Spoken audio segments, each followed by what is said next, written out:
are literally shaping the planet. Purpose is the only pathway to a regenerative future. We have a choice to stay with the status quo or to change. What is the point of trying to be just resilient when we can actually innovate? So it is a pleasure to be here today. And what I'm going to share with you over the next 30 minutes is really sort of the real story. My lessons learned on how a failed business really led to a bigger opportunity. So I've kind of put it into a David Letterman top 10 as I share my 10 biggest learnings as I've gotten to this point in my career. I'm going to also tell you the story about how my business grew out of business and led to the business that I'm doing now. So, and I will warn you, you have to participate even from your own office or home. So who here wants to be a success?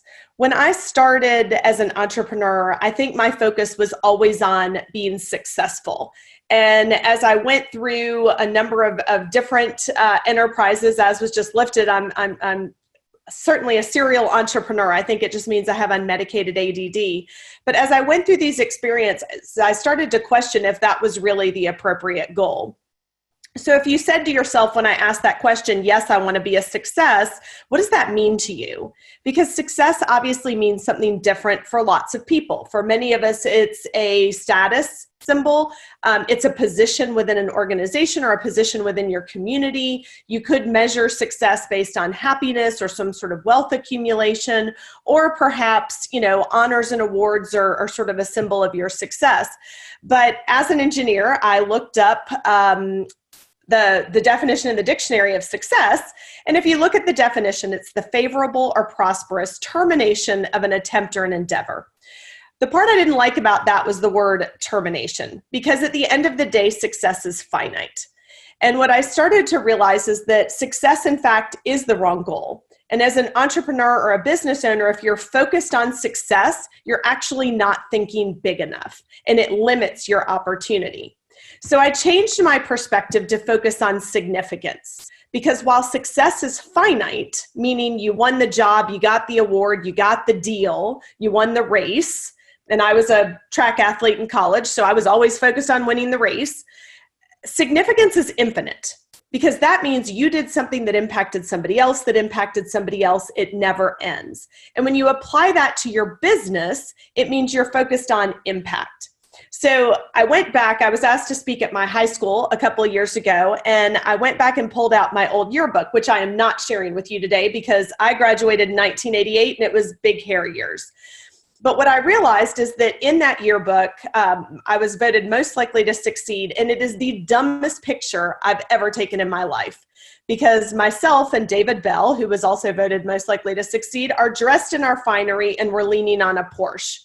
I can tell you with great certainty that if I selected any picture today to measure what I felt like my accomplishments were in my business or personal life, my car would absolutely not be in it.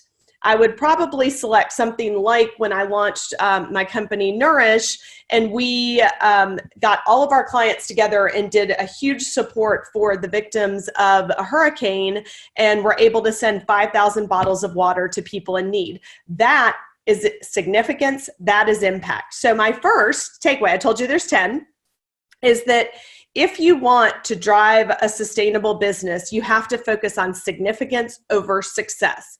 Focus on the impact, focus on the effects and the impact that it has on your clients and on the world and on the people that are using the product, not on success.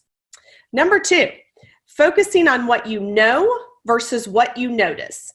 The unfortunate reality is that all innovation comes from what you notice, not from what you know. And those of us that have invested in lots of advanced degrees, that's kind of unfortunate because we know a lot of stuff. But your knowledge may help you solve something, but the actual innovation always comes from what you notice. We often look at the same thing as everyone else, but we see something different. That's not what you know, that's what you notice. And in almost every case where I had a business that either failed or grew out of business, it was because I stopped noticing something and I started focusing too much on what I knew.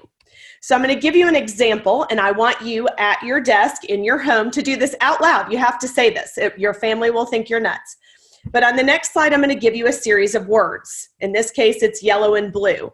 What I want you to do is read out loud the words, and you have to actually say it out loud for it to work. So ready, go. Yellow, green, blue, orange, red, purple, blue, green, pink, orange, red, purple, purple, black, pink. Almost everyone reads those at about the same cadence. But now what I ask you to do is go back and read the colors that you see. Ready, go. Red, blue, orange, yellow, white, green, white, yellow, red, red, white, orange, purple, green, blue. If you're like me, what you find is you cannot read the colors as quickly as you can read the words. And that is because the analytical side of your brain knows that the word is yellow. And it doesn't allow the spatial side of your brain to notice that I wrote it in the color red. Now, if you want to do an interesting test at your own house, if you ask a second grader to do this, they will do it in exactly the same amount of time because their left brain has not outdeveloped their right brain. But what that basically shows you is that for most of us, we are so analytically focused on our business that we often stop noticing things. And the real key to sustainable success or significance in your business is to focus on what you notice, not on what you know. Number 3 is focusing on skill sets versus mindsets. When I started my company, Nourish, we focused on building the dream team of skill sets. We went out and hired executives that had all the perfect match of functions. Somebody on the legal side, somebody on the finance side, somebody with marketing, somebody with product development. And it turned out to be actually quite a disaster because we were not aligned from a mindset perspective. And so I started focusing on how do we build a team that has mindsets over skill sets. Unless you are doing brain surgery, or in my case, my background's aerospace engineering, rocket science, you can teach people to do almost anything you need them to do, but you cannot teach them how to think. You cannot teach them how to approach challenges. And so I now have this poster on my desk. It's the attributes of those people who made the 10th grade history book. And if you look at these attributes, what it shows you is that mindsets matter. Because as you go down the list, the top things look pretty good. But as you get to the bottom, what you find is things like irreverent, disrespectful, masters of the improv. These are the behaviors that someone needs to truly be significant, to truly make change, to disrupt an industry. But these are not the behaviors you would have been given a gold star by your teacher for in kindergarten. So most of us were not taught to exhibit those behaviors as good. If those behaviors are important in your company, you have to find people who are comfortable exhibiting those types of mindsets. And so for me, as Nourish started to get into its challenges, we realized that we needed a team that had shared mindsets, almost more importantly than some of the skill sets. Another example of this, I had a company, before I started Nourish, I had a company called Dunk. And if you can see my little thumbnail, we did custom footwear with Shaquille O'Neal and other NBA stars. So yes, this is actually bigger than my frame. When I first met Shaq, it was interesting because I was dying to see all the trophies. This was the year he had won the MVP of the regular season, the All-Star game, and the finals. And so my husband and I went to his house for lunch, and there were no trophies anywhere. And I asked him, I was like, dude, where are the trophies? And he said, when I was growing up, my father had a rule that if you won an award or a trophy, you were allowed to keep it in your room for 2 weeks. Then you had to put it in the basement. Because if you were so focused on celebrating what you did yesterday, you couldn't possibly be focused on what you were going to do tomorrow. And that was such an amazing takeaway for me because up until then, I had always filled my office, like most people, with my diplomas, the awards I'd gotten before, but those were all about the past. So I challenged myself to completely change my surroundings. And if I were to walk into my office today, what you would see is that everything in it represents my future, represents what I want to accomplish, whether it's the project I'm working on this week, whether it's my goal for the end of the year, whether it's my family's goal for 5 years from now. If it's not in front of you, you will not accomplish it. Number 4, focusing on answers versus questions. Most of us wake up every day looking for answers. And that's all we do, is try to solve problems by looking for answers. But the key to success and significance is almost always in the questions. The challenge is we don't ask questions very well. So when I was a little kid, my favorite thing to do was to play with Legos. And that was before they had pink ones for girls. I loved building things. And Legos came in a box like this. They came in a big bin, and it was just a variety of sizes and colors of rectangles. What I did with them was totally up to me. If anyone has small children and you've ever shopped for Legos today, you will find that they don't look like that anymore. Instead, Legos come in a box, and there are a variety of kits. And this kit in particular has the 1,945 pieces you need to build that castle. And thankfully, it comes with an instructions manual. This is not for the 4-year-old. This is for you, the parent, because you're actually the one who's going to help build it. When I first saw this, I was mortified, because the next generation of folks are not being taught how to envision things. They're being taught how to build that castle. And they are masters at following instructions. The problem is I didn't want the instructions. So I threw my instructions out. I put all the things in a bin. And my son immediately was like, oh my gosh, we're doing it wrong. And I thought, what are you talking about? He said, well, it doesn't look like that. What a shame. Because I don't know about you, but I did not decide that Lego is the world's expert in what a castle's supposed to look like. But I highly encourage you to think about focusing on the questions, not on the answers, because the next generation is being taught to get to answers as quickly as possible. And I think that's actually extremely scary. Number 5, focusing on what you can do versus what you can't not do. Many of us can do a lot of things. For example, aerospace engineer, I am really good at spreadsheets. I don't like them, but I'm really good at them. And it's an inconvenient truth that for many of us, when we were younger and we did things really well, everyone around us who loved us a lot said, oh, you're really good at that. You should do more of it. But the reality is what you're good at, what you can do, may not be what you absolutely love to do and what you can't go through the day not doing.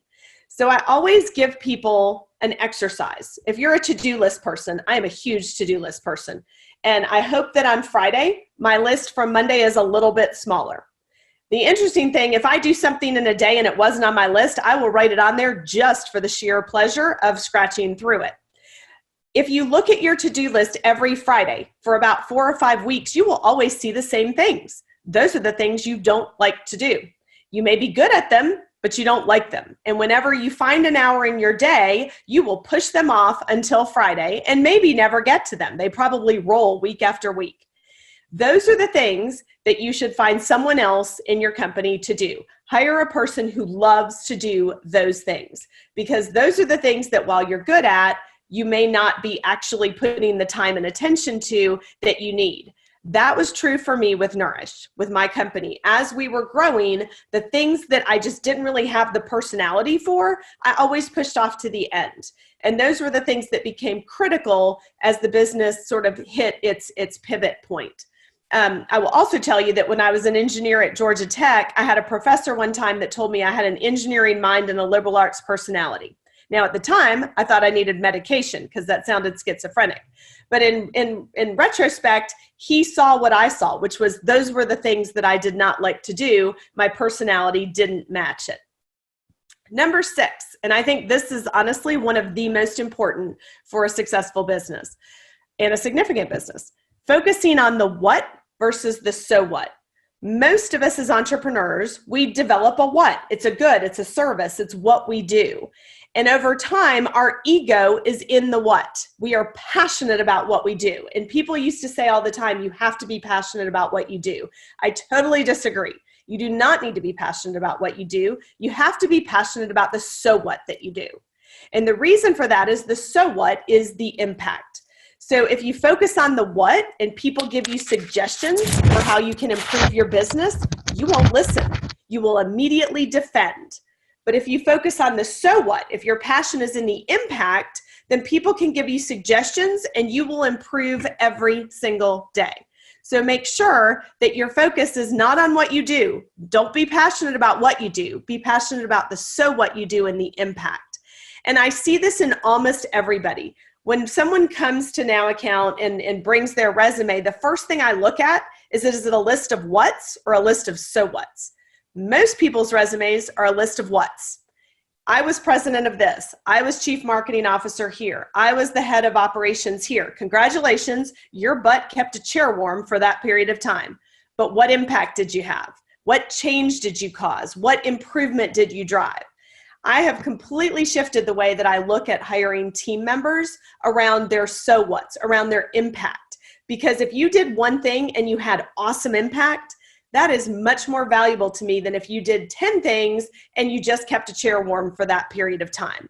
So make sure as you think about building your team that you focus on the so what's that your people are doing as opposed to just what they do. Number 7, and this goes back to the title of my presentation, focusing on what you excel at versus what you fail at. Most of us spend the better part of our day trying to avoid failure, right? We try to avoid mistakes. And yet, in a way, we should be seeking out that failure, because if you can fail fast and fail forward, it is much more valuable to the organization. If you try to avoid it, it will still happen. You almost never completely avoid it. But when it does happen, it will be epic and it will be painful. So when I was first starting Nourish, Sarah Blakely, who obviously most people know, and I were having lunch, and we were talking about what I was doing with Nourish. We were patenting this spill-proof bottled water for children. We were going through the design, and her dad was having lunch with us, and he shared with me a story, which was when Sarah was growing up, every Friday night at the dinner table, he would ask her and her brother what they failed at that week. If they did not have an answer, they got punished. Now, I thought that was funny, that he actually punished his child for not failing that week. And he said, absolutely. If you went through a whole week without failing, shame on you. You didn't push the envelope. You didn't challenge any of your assumptions. You didn't try anything new. And so I've really tried to encourage that both with my family, but also with my company. Encourage small failures. Fail fast. Identify it. What are we going to do to fix it? And always fail forward. So Nourish is a business that I started back. My son was born in 2005. And I became very alert to the fact that kids were constantly spilling things. And so not finding a solution and having him carry around juice boxes and all these sugary drinks, I decided to design and patent a spill-proof bottled water for children. Nourish was growing exponentially. Everyone loved the product. We were selling in children's gift stores. We were selling in newsstands at the airport, parody shops. If you went into any large airport, Nourish was there for your child to have a water that you could either mix a bottle out of if it was a baby, or a spill-proof bottled water if it was a toddler. And I had visions of being on the cover of Fortune. We were growing, like I said, very rapidly. We had bootstrapped the company. Friends and family had put together a little bit of money. We had patented our products. We had developed it, and we were selling. About a year into the business, we got our first big order from Whole Foods, and my business partners and I started to high-five each other. Now we were shipping truckloads instead of cases and pallets, and everything worked great until we realized that when we were selling to these large customers, it was taking longer and longer to get paid. I still remember the day that I dropped my son at daycare and I sat in my car, put my head on the steering wheel, and I cried because our business was growing to death. Our customers were taking 3 and 4 months to pay us.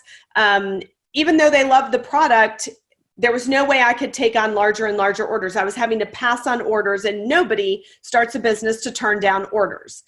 And I was talking to one of my suppliers one day, just lamenting the fact that I was going to grow to death. And I do believe more businesses grow out of business than go out of business.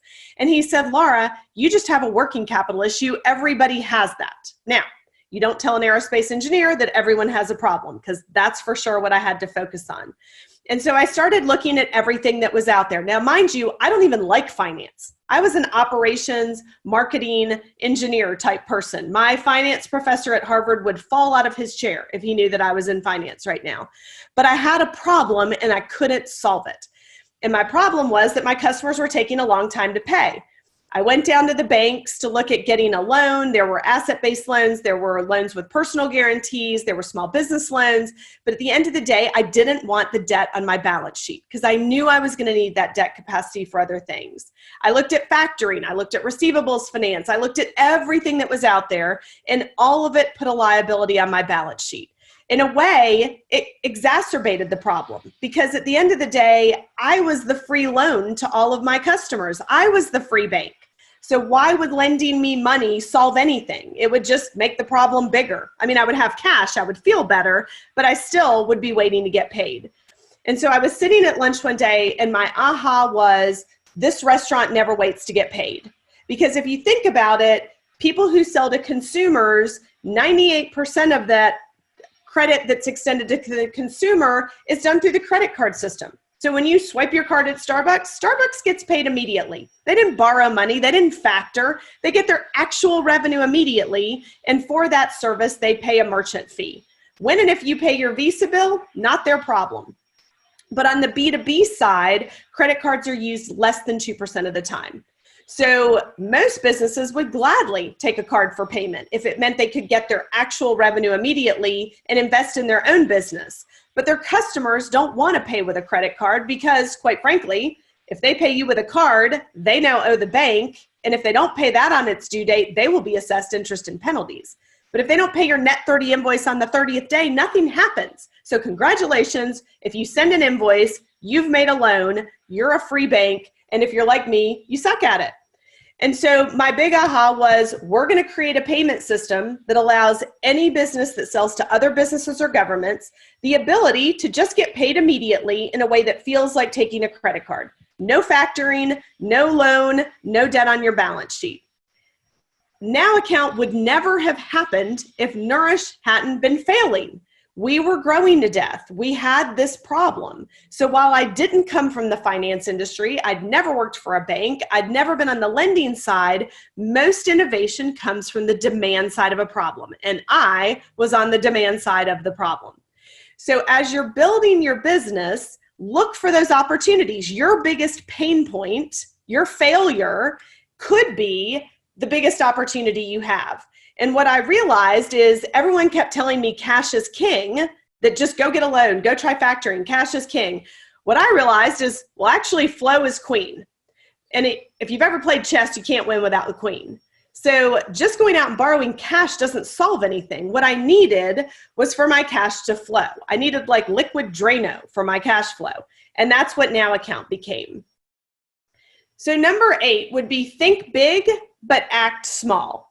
Most of us, when we see an opportunity, we think about the big strategic opportunity. NOWaccount is massive. Last year, there were $33 trillion with a T of trade credit in the United States. A third of that is originated by small business. So I could get enamored with how we're going to take $11 trillion a year off the balance sheets of small businesses and we're going to put it in the capital markets. But at the same time, I have to act very small because every day, one of my clients, a small business, is really looking to make payroll. They're looking to take that big account from Coca-Cola or the federal government. And so really building out a team that focuses on, yes, we're going to go after this big opportunity, but we're going to do it one happy client at a time. And how you balance those is really the key. With Nourish, I didn't do that. With Nourish, I had these big orders. I was excited about filling them, but I didn't realize the day-to-day, this is going to take 3 months to get paid. This is going to take 45 days to get paid. Number 9 is solve your own problems. All the time when I talk to my clients, they talk about how, oh, this is a challenge I have. And I always say, what would you do to solve it? Because that's a business opportunity either for you or for somebody else. And if you can think about what those solutions are, that becomes your next opportunity. I still remember sitting in my car and crying when Nourish was going to die. But what I didn't realize is that Nourish dying was the key to me even thinking about NOWaccount. And without Nourish, I never would have started NOWaccount and been helping, thousands of small businesses. I would have just been helping myself, which I was kind of happy to do at the time, to be honest. So again, my hardest part was I was growing to death, but it led to my bigger opportunity. So I'm going to close with just a couple of things that I want you to take away. Number one, your greatest strength, and I mean this for you as a person, but also you as a company. Your greatest strength is also your greatest weakness. It can be an opportunity or it can be the challenge that takes you down. So think about that. Focus on what your strength is, but think about how it's your weakness and how do you add things that balance that out. Your best ideas happen when you lack resources. So I never would have thought of NOWaccount if I hadn't been in trouble with Nourish. I never would have thought of Nourish if I hadn't been in trouble as a mom toting my child around. Your best ideas happen when you lack resources. So COVID is a time when we all lack a lot of resources. It is a gift. The greatest innovations are going to come out of this time if you're looking for them.